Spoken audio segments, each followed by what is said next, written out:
निर्माण educational hub में आप सभी विद्यार्थियों का एक बार फिर से बहुत बहुत स्वागत है। 12वीं के फिजिकल केमिस्ट्री में हम लोग वैद्युत रसायन पढ़ रहे थे। वैद्युत रसायन में आज हम लोग बहुत इंपॉर्टेंट चैप्टर पढ़ेंगे। बहुत इंपॉर्टेंट टॉपिक है। उस टॉपिक का नाम है गैल्वेनी सेल।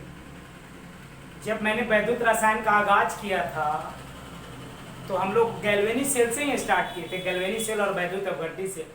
मैंने आपको बताया था कि आगे इसका डिटेल से एक्सप्लेनेशन होगा।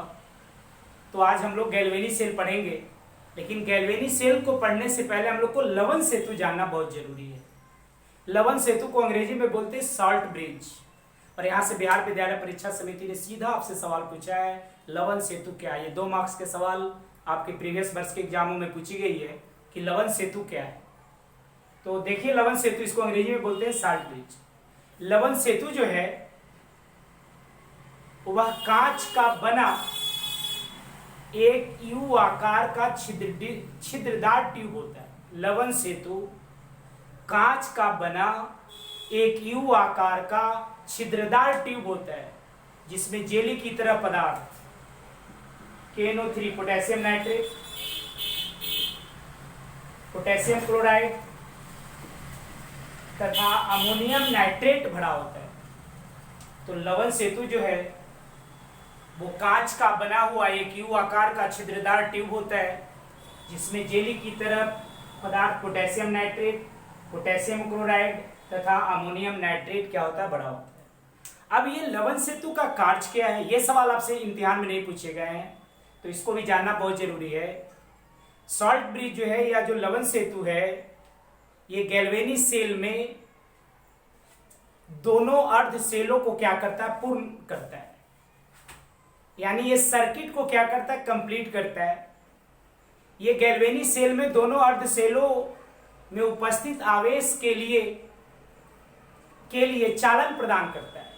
और तीसरा, ये गैल्वेनी सेल में दोनों अर्ध सेलों के विद्युतीय उदासीनता को क्या करता है, को नियंत्रित करता है।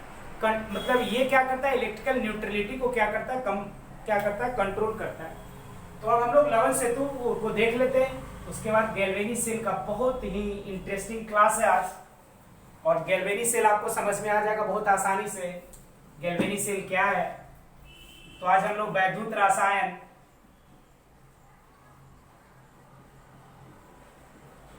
का लेक्चर नंबर 6 पे काम करेंगे। अब जरा देखिए यहाँ पे, आज हम लोग स्टार्ट करेंगे लवन सेतु से। लवन सेतु, इसको अंग्रेजी में बोलते हैं सॉल्ट ब्रिज। लवन सेतु कांच की बनी एक यू आकार का छिद्रदार, जिसको अंग्रेजी में बोलते हैं परफोरेटेड छिद्रदार ट्यूब है जिसमें जेली की तरह पदार्थ, जेली मतलब चिपचिपा, जेली की तरह पदार्थ जैसे पोटेशियम क्लोराइड,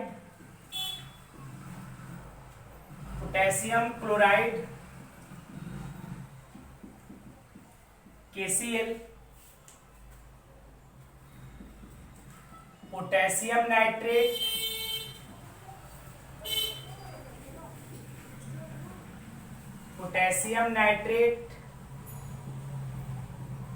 KNO3 तथा अमोनियम नाइट्रेट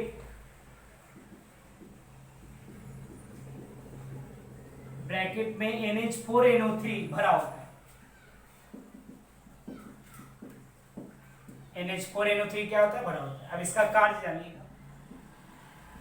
पहला, यह गैल्वेनी सेल में विद्युत परिपथ को पूर्ण करता है। यह गैल्वेनी सेल में विद्युत परिपथ को पूर्ण करता है। दूसरा, यह गैल्वेनी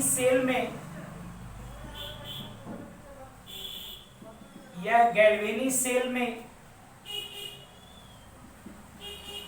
दोनों अर्ध सेलों के विद्युतीय उदासीनता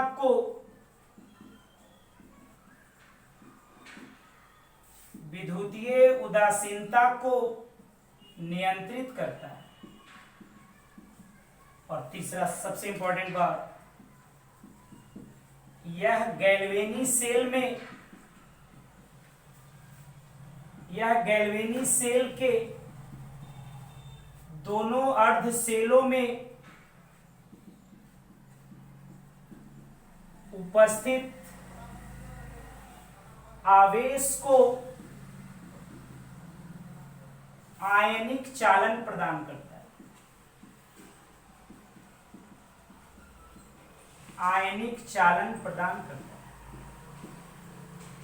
तो ये आपके हैं लवन सेतु और उसके कार्य। ये सीधा सवाल यहां से आपसे पूछा है बीएससीबी में प्रीवियस वर्षों में। ये सीधा सवाल आपसे पूछा लवन सेतु क्या है। ये सवाल आपसे नहीं पूछा गया लवन सेतु के कार्य क्या है। तो ये भी सवाल आपके इम्तिहानों में पूछी जा सकती है। तो ये लवन सेतु आपको समझ में आया होगा। लवन सेतु कांच की बनी एक यू आकार की छिद्रदार ट्यूब है या होती है, जिसमें जेली की तरह पदार्थ जैसे पोटेशियम क्लोराइड, पोटेशियम नाइट्रेट तथा अमोनियम नाइट्रेट NH4 NO3 क्या होता है, बड़ा होता है। इसका कार्य क्या है, तो यह गैल्वेनी सेल में विद्युत परिपथ को क्या करता है, पूर्ण करता है ना। यह गैल्वेनी सेल में दोनों अर्ध सेलों की विद्युतीय उदासीनता को क्या करता है, नियंत्रित करता है ना। यह गैल्वेनी सेल के दोनों अर्ध सेलों में उपस्थित आवेश को आयनिक चालन क्या करता है, प्रदान करता है, आयनिक मोबिलिटी प्रदान करता है। तो यह आप लवन सेतु था, इसको पढ़ाना इसलिए जरूरी था क्योंकि लवन सेतु का मतलब गैल्वेनी सेल में लवन सेतु आएगा, तो आपको लवन सेतु पहले जानना बहुत जरूरी है। जब आप लवन सेतु जानोगे तभी गैल्वेनी सेल पे पकड़ बना पाओगे। अब जरा देखिए, अब बहुत खूबसूरत बात यहां से होने जा रहा है, जरा ध्यान रखिएगा। गैल्वेनी से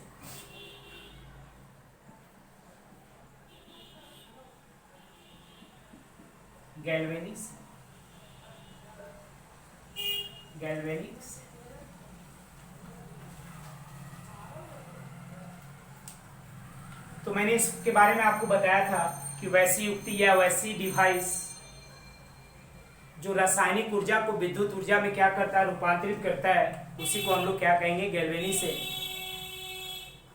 इस गैल्वेनी सेल में क्या होता है कि रासायनिक अभिक्रिया होती है और रासायनिक अभिक्रिया के फलस्वरूप विद्युत धारा उत्पन्न होता है। और यहाँ पे जो रासायनिक अभिक्रिया होती है वो होती है रेडॉक्स अभिक्रिया होती है, यानी इसमें ऑक्सीडेशन भी होता है। एक हाफ सेल में ऑक्सीडेशन होता है और दूसरे हाफ सेल में क्या होता है, रिडक्शन होता है। अब इस बात को नहीं लिखेंगे क्योंकि ये बात हम लोग को पहले कर चुके थे। अब इसकी सीधा हम लोग चर्चा करते संरचना पे, स्ट्रक्चर पे आते। स्ट्रक्चर, संरचना, गैल्वेनी सेल की संरचना पे आते हैं। तो गौर से सुनना इस बात को। गैल्वेनी सेल में दो कंपार्टमेंट होता है जिसको क्रमशः दायां तथा बायां इलेक्ट्रोड कहते हैं।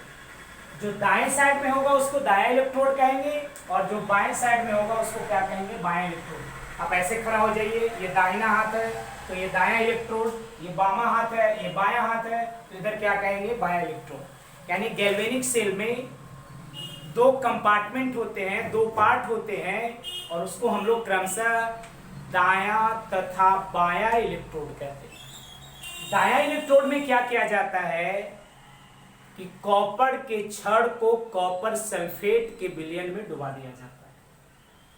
दाएं इलेक्ट्रोड में कॉपर के छड़ को कॉपर सल्फेट के विलयन में डुबा दिया जाता है तथा बाएं इलेक्ट्रोड में जिंक के छड़ को ZnSO4 यानी जिंक सल्फेट के विलयन में क्या किया जाता है, डुबा दिया जाता है। और इस दोनों को एक यू आकार के छिद्रदार ट्यूब द्वारा जोड़ दिया जाता है, जिसको हम लोग क्या कहते हैं, लवन सेतु। तो यही आपकी गैल्वेनी सेल की क्या संरचना। गैल्वेनी सेल में कितने कंपार्टमेंट होते हैं, दो।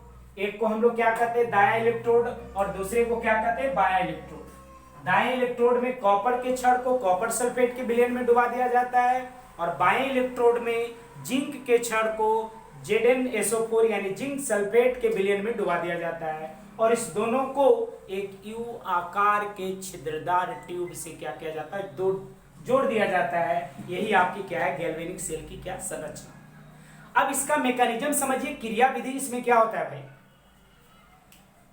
तो बाएं वाले इलेक्ट्रोड में जिंक का जो छड़ है वो जो 2 इलेक्ट्रॉन का त्याग करता है और वो बनाता है Zn2+, जो इसके सॉल्यूशन में चला जाता है।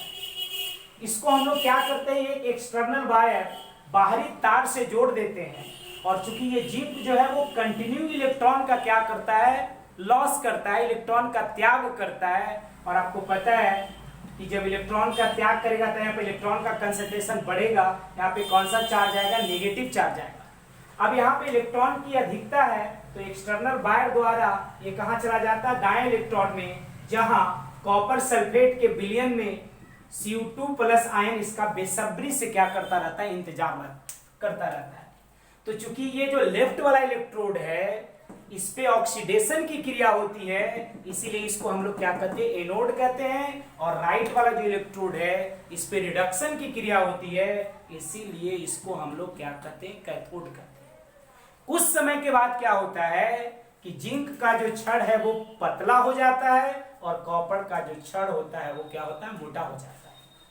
अब जरा देखिए इसके बाद तो एक तरफ ऑक्सीडेशन की क्रिया संपन्न होती है, तो इधर हम लोग बोलेंगे ऑक्सीडेशन ऑफ और इधर रिडक्शन होगा, तो इसको क्या कहेंगे, रिडक्शन ऑफ। यही इसका क्या है, तो संरचना और क्या मैकेनिज्म है। तो संरचना को आप पहले समझ लीजिए, बहुत आसान है।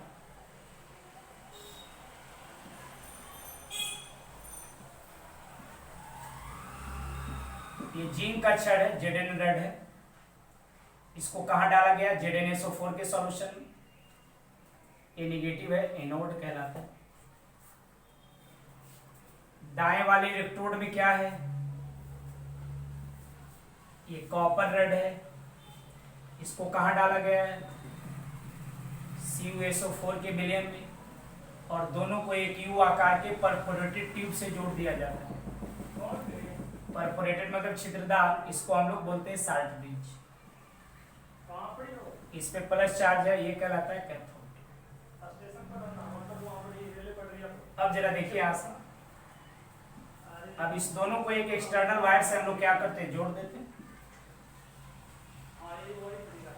जब एक्सटर्नल वायर से यहां से जोड़ेंगे तो यहाँ Zn यानी जिंक जो है वो 2 इलेक्ट्रॉन का लॉस करता है, Zn2+ और क्या बनाता है, 2 इलेक्ट्रॉन।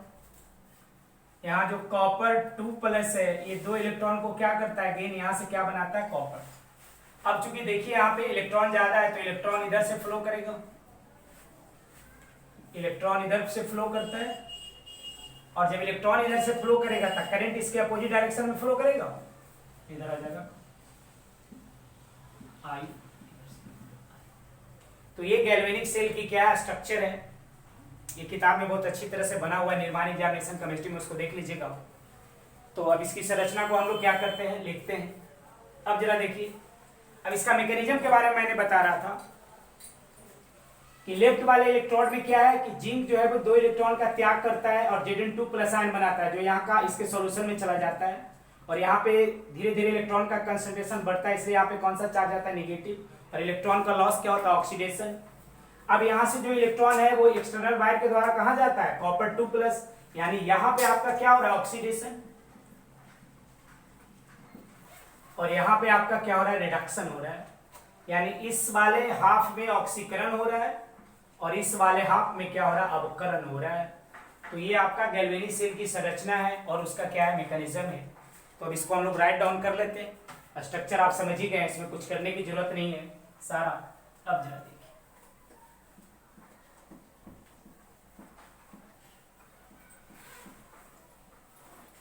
और इसलिए गैल्वेनिक सेल में एनोड जो होता है वो नेगेटिव होता है और कैथोड क्या होता है, पॉजिटिव होता है। तो देख लीजिए इसको, इसकी संरचना को लिखते हैं।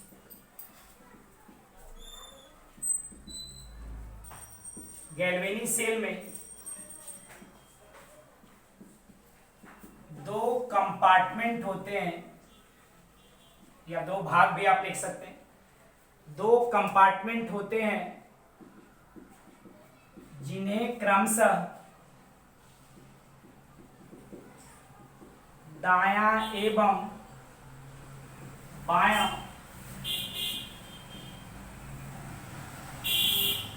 इलेक्ट्रोड कहा जाता है।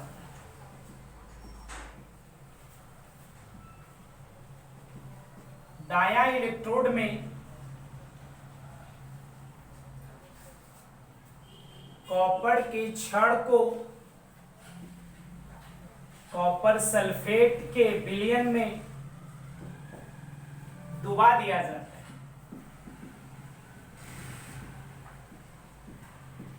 तथा बायां इलेक्ट्रोड में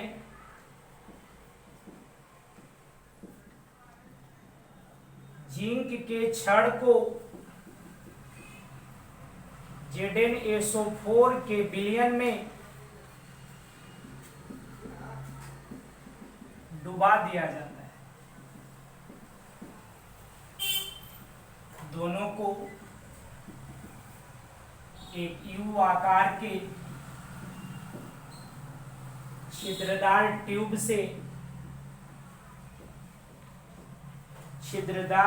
से जोड़ दिया जाता है, जिसे लवण सेतु कहा जाता है। जिसे क्या कहा जाता है? लवण सेतु। फिगर मैंने आपको बना दिया। अब इसकी क्रिया विधि को देखिए।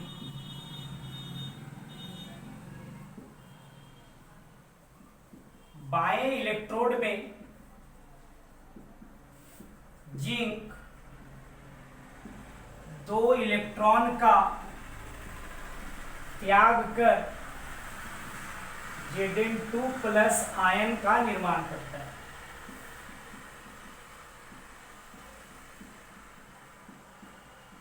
जो इसके विलयन में चला जाता है।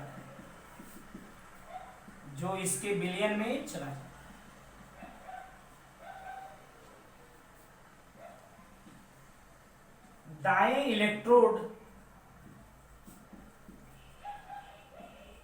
में उपस्थित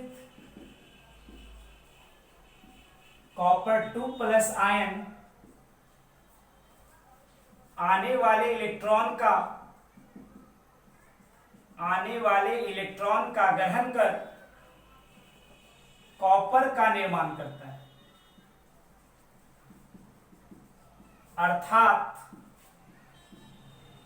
अर्थात बाएं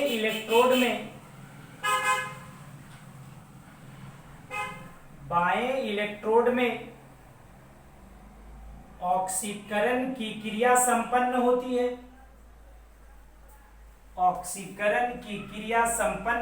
है तथा दाएं इलेक्ट्रोड में अवकरण की क्रिया संपन्न होती है, जिसे क्रमशः एनोड एवं कैथोड कहा जाता है। अब इसका कंक्लूजन क्या होता है?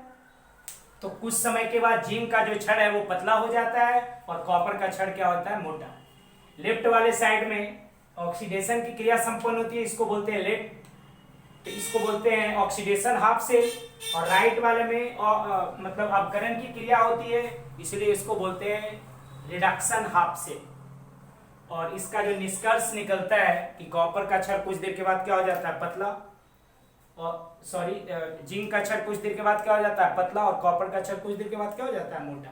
यही आपका क्या है? मैकेनिज्म और इसकी क्या संरचना है। और यही जो रेडॉक्स रिएक्शन होता है वो गैल्वेनिक सेल में क्या करता है? विद्युत धारा यानी इलेक्ट्रिसिटी को क्या करता है? प्रोड्यूस।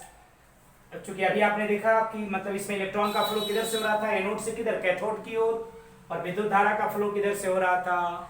कैथोड से एनोड की ओर। तो आज के लेक्चर को हम यहीं पे विराम करते हैं, फिर मिलते हैं अगली मुलाकात में। Thank you.